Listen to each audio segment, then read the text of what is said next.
भुला के दूसरा से शादी रचैल बोलम जी ई कहा कोइलो सनम जी ई कहा कोइलो बोलम जी ई कहा कोइलो सनम जी ई कहा कोइलो कैसे के कही तोहरा कहलो न हमारा से जात बा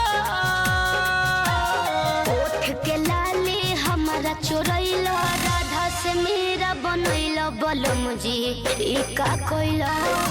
सनम जी ई का कोइलो राजा जी ई का कोइलो बोलम जी ई का कोइलो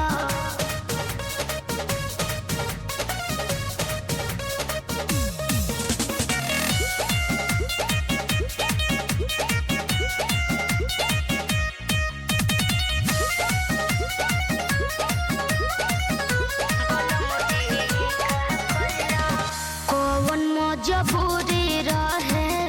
हमके बतावो गोर नहीं खे रोटी की काला नहीं खेतावा कौन मजबूरी रहे हमके बतावो गोर नहीं खे रोटी की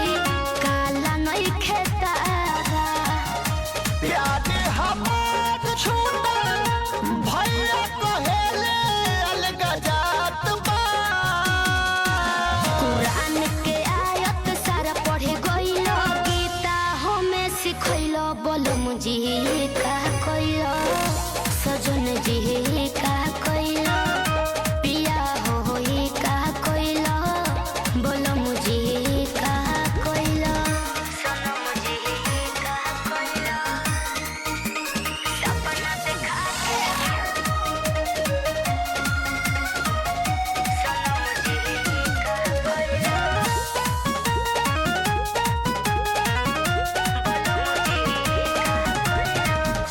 कैसे बताई हम कैसे समझाई छोड़ गईले घर पापा जहर खैले माई कैसे बताई हम कैसे समझाई छोड़ गईले घर पापा जहर खैले माई ब्रह्मानंद के लिखल किस्मत देखो चलत कबल सास बा